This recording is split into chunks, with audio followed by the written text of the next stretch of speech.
A resolução do Conselho Nacional de Trânsito, CONTRAN, que coloca em vigor o sistema de placas de identificação de veículos no padrão Mercosul, foi publicada durante a quinta-feira no Diário Oficial da União. O novo modelo de placas deverá ser implementado pelos órgãos de trânsito dos estados até 1º de setembro de 2018.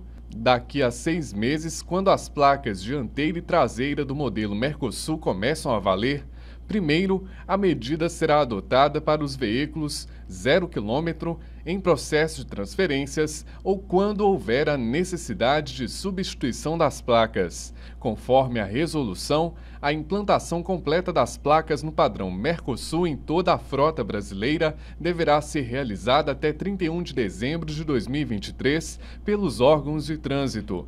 De acordo com o CONTRAN, a partir de 1º de setembro, os proprietários dos veículos com as placas atuais podem escolher antecipar ou não a substituição antes do prazo final, que é em 2023. Mas, por outro lado, quem optar por trocar por essa nova placa, ele traz também esses novos elementos de segurança. Então, possivelmente, o veículo dele vai ficar mais difícil de ser clonado. O que acontece com quem descumprir essa nova regra?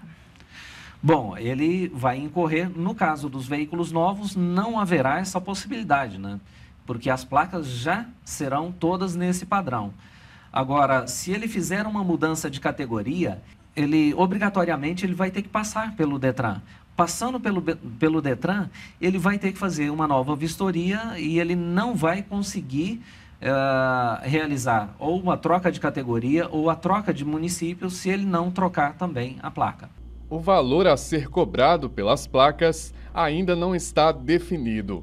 Revestidas com película retrorefletiva, as placas terão fundo branco com a margem superior azul e 7 caracteres alfanuméricos estampados em alto relevo.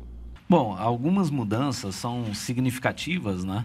E o Brasil, na realidade, ele adota, né, a resolução número 33 do Mercosul e ela traz uma padronização das placas para todos os países que integram o Mercosul, né, e mantendo algumas características gerais dessas placas no mesmo padrão e tendo algumas mudanças, né, em relação a cada país, em relação aos elementos de segurança que são incorporados a essa placa e as especificidades locais, né, como a bandeira, por exemplo, e outros elementos aqui que identificam o país. Bom, essa nova formulação, né, que traz aqui 4 letras e 3 números, ela vai permitir, no caso do Brasil, né, nós estamos optando por uma distribuição aleatória, né, de tal forma que a gente consiga aí cerca de 2 bilhões de combinações possíveis. A placa, ela traz vários elementos de segurança, né?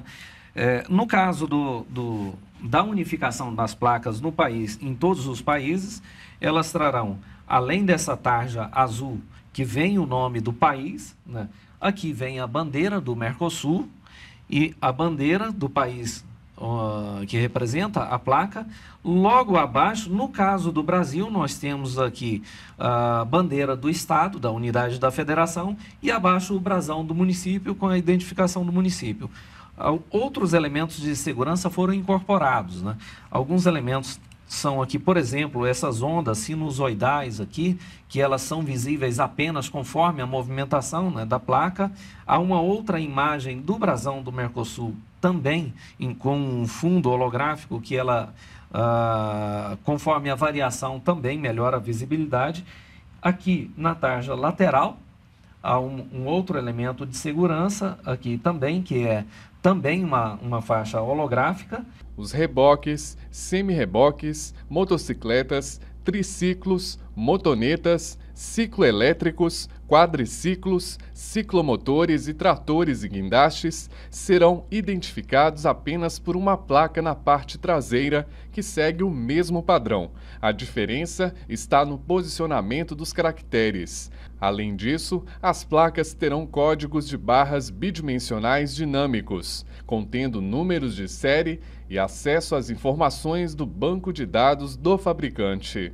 E o mais importante de todos, esse código bidimensional no qual você faz a amarração das informações e o controle de todo o processo, desde a fabricação até o emplacamento do veículo. Os fabricantes de placas de identificação veicular serão credenciados pelo Departamento Nacional de Trânsito, o DENATRAN, e serão responsáveis pela produção, logística, gerenciamento informatizado, distribuição e estampagem das placas veiculares, com a finalidade de controlar a produção, logística, estampagem e instalação das placas nos respectivos veículos, além da verificação da autenticidade das placas. Essa é uma das medidas que nós estamos adotando já para coibir a clonagem de veículos, né, e outros tipos de fraude também. É mais uma das medidas, né?